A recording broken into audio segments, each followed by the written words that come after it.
संसार पर आई हुई ये महामारी क्यों नहीं रुक रही है।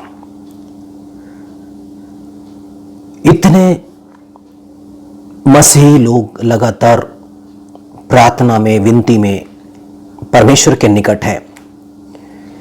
कई परमेश्वर के सामर्थी दासों ने भविष्यवाणी करी। किसी ने बताया 15 मई को ये महामारी खत्म हो जाएगी, किसी ने 16 को बताया, किसी ने 30 अप्रैल को बताया। पर सारी भविष्यवाणी, सारी प्रार्थना लोगों की व्यर्थ जा रही है। परमेश्वर के वचन में लिखा है कि धर्मी जन की प्रार्थना से बहुत कुछ हो सकता है। पर क्यों आज मसीहियों की प्रार्थना के द्वारा संसार पर आई हुई ये महामारी रुक नहीं रही है? क्या मसीही लोग परमेश्वर की इच्छा के अनुसार प्रार्थना, विनती नहीं कर पा रहे हैं? या आज मसीहियों का चरित्र परमेश्वर की इच्छा, परमेश्वर की पवित्रता के अनुसार नहीं है? रेवलेशन की किताब चैप्टर 16 वर्स 9 में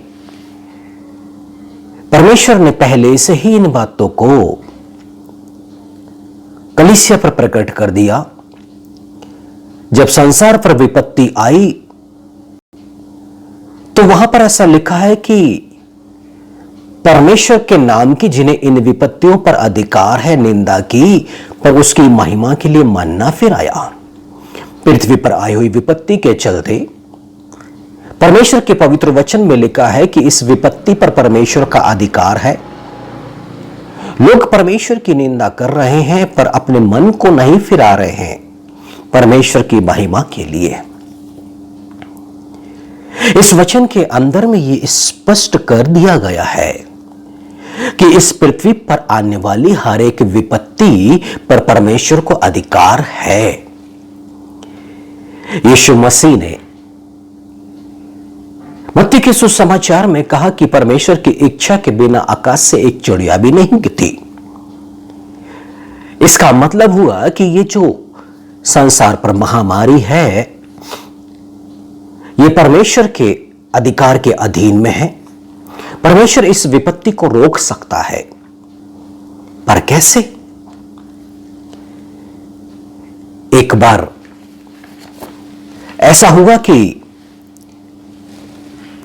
जब दाऊद राजा बन गया इज़राइल के ऊपर में, वो इज़राइल के ऊपर में शासन कर रहा था, तब पहला इतिहास उसकी 21वीं अध्याय और उसकी पहली आयत में शैतान इज़राइल के विरुद्ध उठ खड़ा हुआ। शैतान चाहता था कि इज़राइल की हानि हो जाए, इज़राइल के मनुष्यों का नुकसान हो जाए, और इस करके उसने दाऊद को उकसाया। परमेश्वर की इच्छा के विरुद्ध में जाकर के वो इज़राइलियों की गिनती करे, जनगणना करे।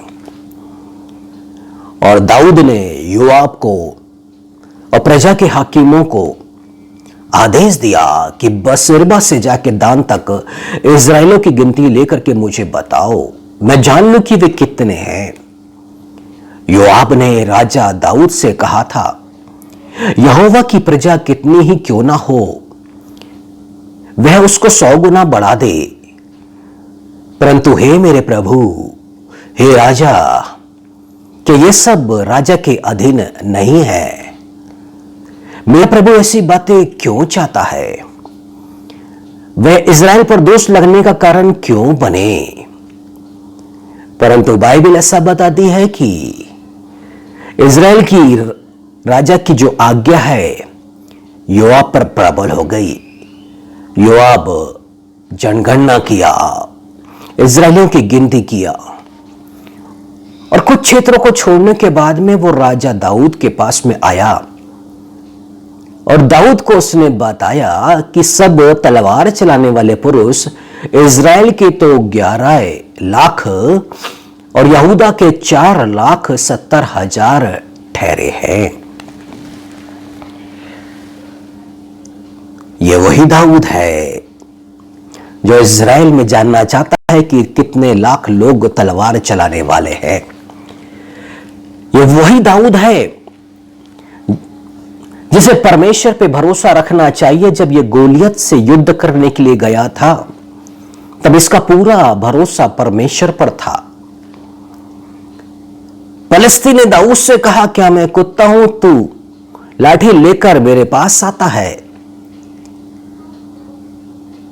ओ हालेलुया। पर दाऊद ने क्या जवाब दिया था उसे मालूम है? तू तो तलवार और भाला और सांग लिए हुए मेरे पास आता है, परंतु मैं सेनाओं के यहोवा के नाम से तेरे पास आता हूं, जो इजरायली सेना का परमेश्वर है, और उसी को तूने ललकारा है।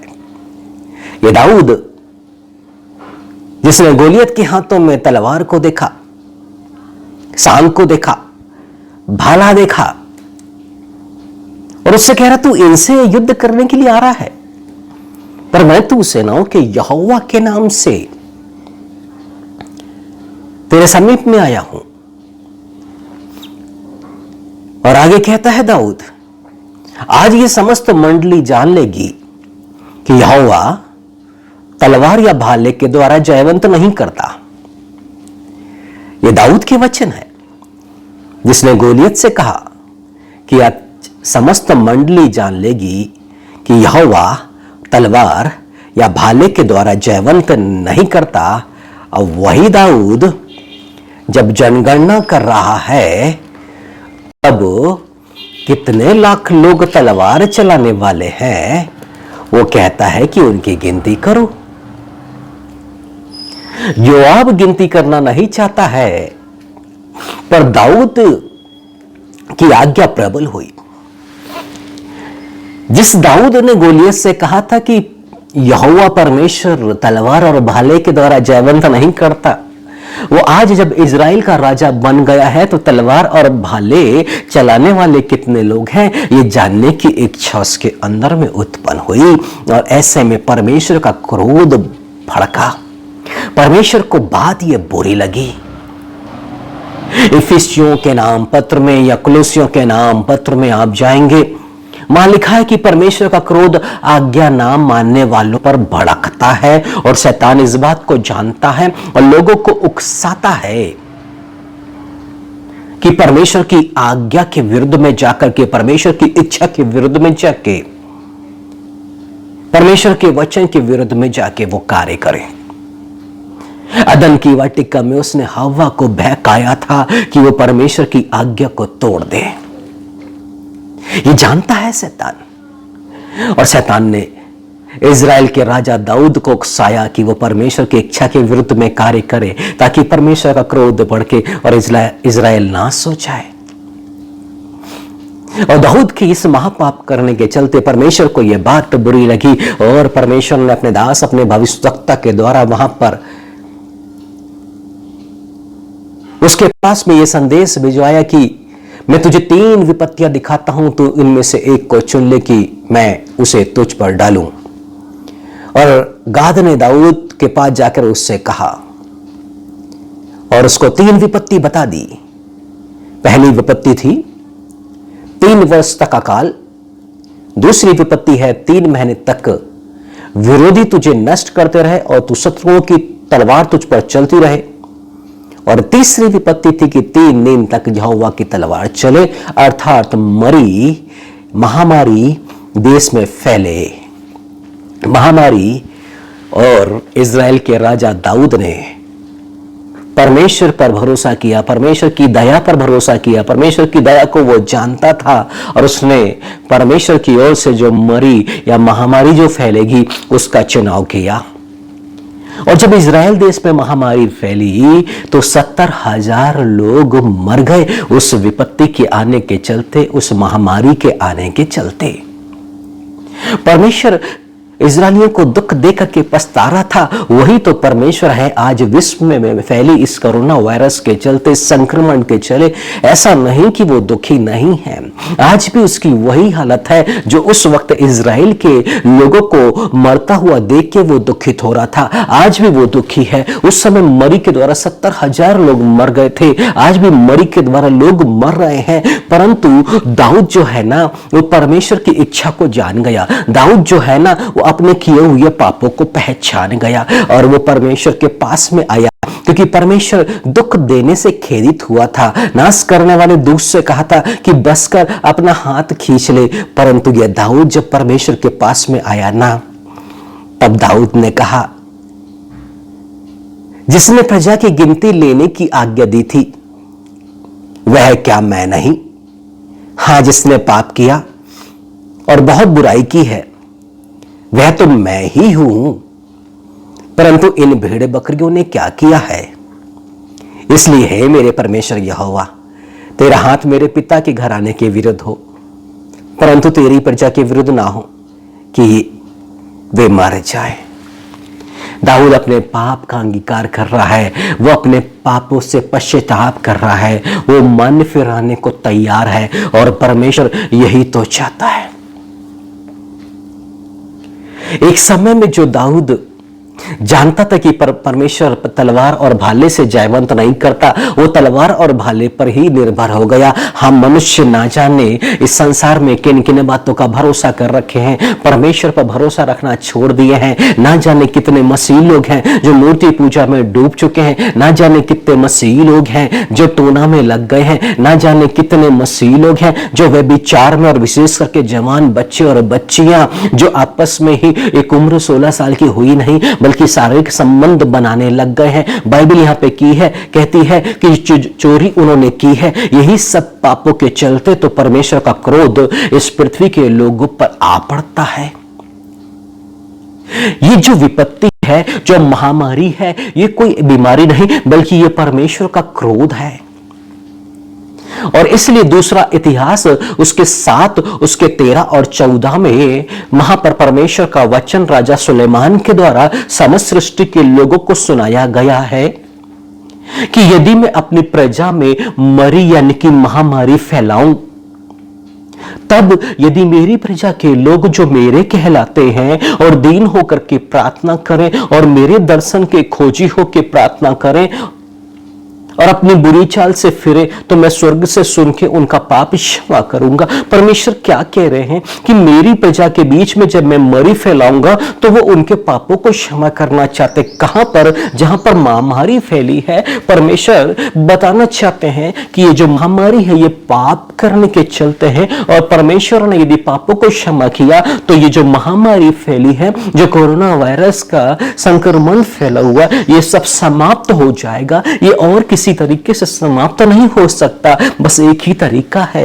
ये जब परमेश्वर के लोग, यीशु मसीह का अनुसरण करने वाले लोग, यीशु मसीह के पीछे चलने वाले लोग अपने अपने पापों को यदि मान लेंगे, अपने अपने पापों को मान लेंगे, उससे मन को फिरा लेंगे, वो अपने आप को दीन करेंगे, वो परमेश्वर के दर्शन के खोजी हो जाएंगे, अपनी बुरी चालों से फिर जाएंगे। जो काम वो आज तक करते आए हैं अब उसको करना यदि वो बंद कर देंगे तो परमेश्वर तब उनको क्षमा करेगा। और परमेश्वर कहते हैं मैं उनके देश को ज्यों का त्यों कर दूंगा। समस्त जगह लोग कह रहे हैं कि अब पहले जैसा कुछ नहीं, सब कुछ बदल जाएगा, सब कुछ बदल जाएगा। परंतु हमारा जो जीवित खुदा है, हमारा जो प्रभु यीशु मसीह कहता है कि मैं ज्यों का त्यों कर दूंगा, कुछ नहीं बदलने वाला।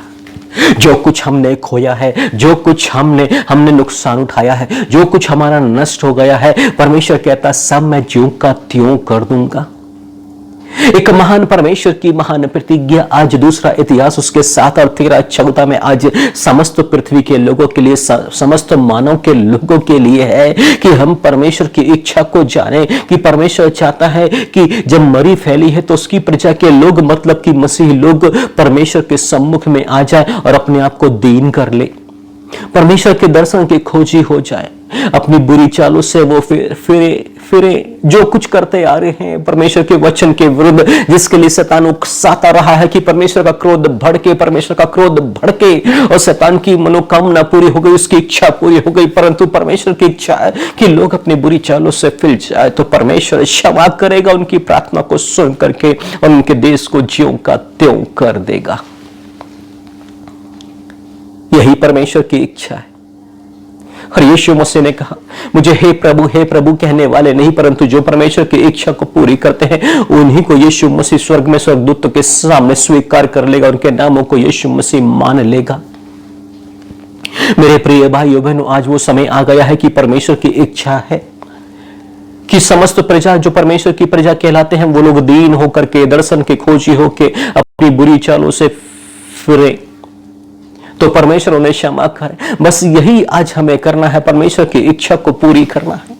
परमेश्वर पहले से ही जानता है। प्रकाशित वाक्य की किताब 9वीं अध्याय उसकी 10वीं आयत में, बाकी मनुष्यों ने जो इन मरियों से ना मरे थे, अपने हाथ के कामों से मन ना फिराया, कि दुष्ट आत्माओं की और सोने और चांदी और पीतल और पत्थर और काठ की मूर्तियों की पूजा ना करे, जो ना देख ना सुन ना चल सकती हैं, और जो खून और टोना और व्यभिचार और चोरी उन्होंने की थी, उससे मन ना फिराया। परमेश्वर जानता है विपत्ति के बावजूद भी जब ये समाप्त होएगा तो लोग मन नहीं फिराने वाले हैं, परंतु परमेश्वर आज कुछ लोगों से बात कर रहा है जो इस बातों को जानते और समझते और परमेश्वर की इच्छा के खोजी हैं, उसकी इच्छा को जानना चाहते हैं। वो जान ले और समझ ले। आप अपने व्यक्तिगत रूप से प्रार्थना करें, आप अपने पास्टरों के लिए प्रार्थना करें जो राजनीति में उलझे हुए हैं। ऐसे ऐसे पास्टर हैं जो दूसरे चर्चों को तोड़ रहे हैं, जो इस शहर के अंदर में राजनीति कर रहे होते हैं। कुछ पास्टर ऐसे हैं जो पैसे के लोभी हैं, जो उन्होंने अपने धन को अपना ईश्वर बना के रखा हुआ है। कुछ पास्टर ऐसे हैं जो वे विचार में लिप्त हैं। कुछ पास्टर ऐसे हैं जिन्होंने दो दो विवाह करके रखा हुआ है। कुछ पास्टर ऐसे हैं जो प्रार्थना निवेदन कुछ नहीं परमेश्वर के सम्मुख में चढ़ाते हैं, बस संडे संडे के लिखित वचन को लेकर के आ जाते हैं। प्रभु के इन दासों के लिए भी प्रार्थना करें, अपने व्यक्तिगत जीवन के लिए भी प्रार्थना करें, और ये प्रार्थना करें कि परमेश्वर अनुग्रह करे कि प्रत्येक जन दीन होके और परमेश्वर के दर्शन के खोजी हो कि अपनी बुरी चाल से फिर जाए। आज परमेश्वर की इच्छा को अपना ले, उसे ग्रहण करें और उससे प्रार्थना करेंगे। निश्चय ही अब आपकी प्रार्थना सुन के परमेश्वर एक बड़ा आश्चर्य कर्म इस पृथ्वी पर करेगा।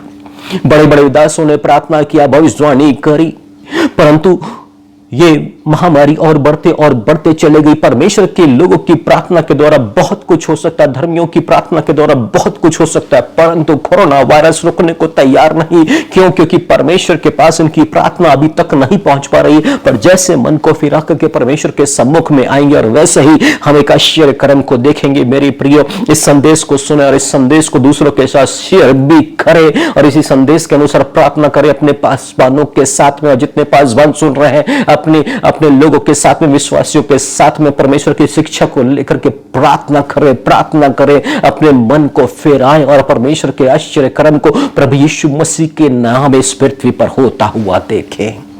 यीशु मसीह के नाम में आप सबों को परमेश्वर पिता आशीषित करे। सबों को जय मसीह की।